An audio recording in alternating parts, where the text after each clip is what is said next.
Welcome to a chronology of the Hannah J. Ashton School. This video was produced by Mary Turner Stutes and the Reynoldsburg Truro Historical Society. Our story starts here, with the Reynoldsburg Union Academy. Believe it or not, it still exists, but only the shell remains standing inside the gymnasium of the Hannah J. Ashton School building. Thanks to the Google satellite, I bring you the roof of the current Hannah J. Ashton School. We are going to build a chronology on top of this roof. In 1868, the Reynoldsburg Union Academy was established.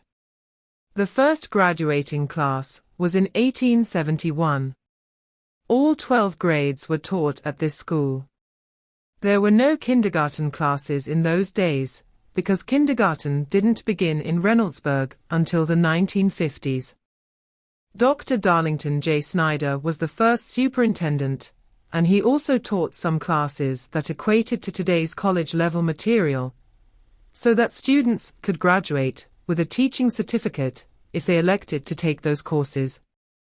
Other teachers taught the lower grades. With a PhD teaching, this put our school on the map, and students came from all over Ohio, and some from out of state to graduate from Reynoldsburg. Dr. Darlington remained at our school for 27 years.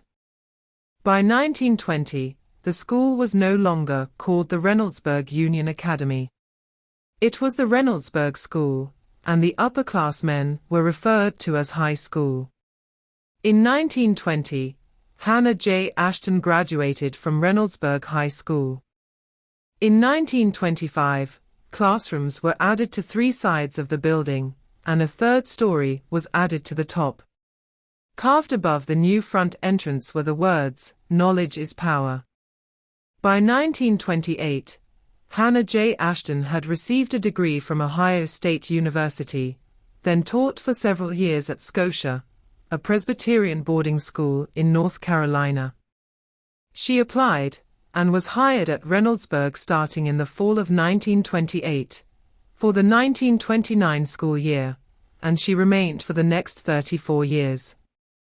The following school year, Reynoldsburg brought in a new superintendent named James A. Oppie, who remained for the next 15 years from 1929 to 1944. In 1941, classrooms, laboratories, mechanical drawing, industrial arts rooms, a gymnasium, and a fully equipped auditorium were added to the schoolhouse.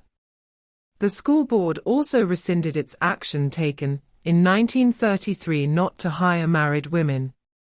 Men teachers were getting drafted into World War II, and at last, women teachers had a semblance of equal employment opportunities. The auditorium was used by the entire community, mostly to raise money for the school.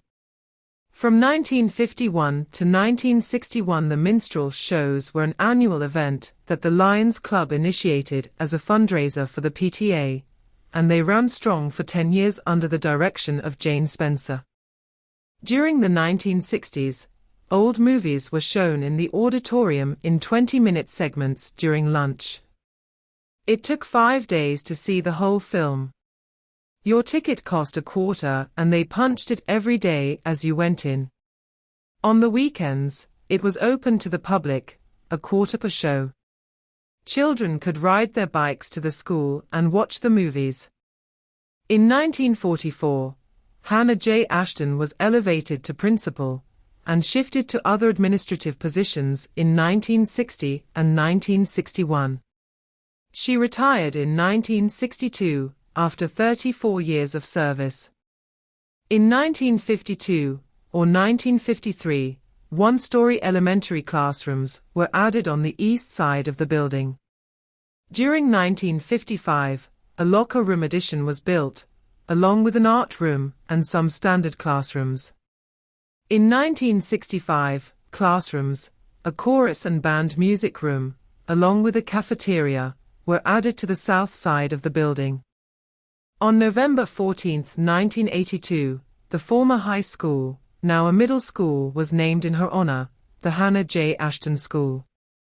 A memorial stone, designed by Richard W. Parkinson, was dedicated on that same day, with Hannah Ashton in attendance.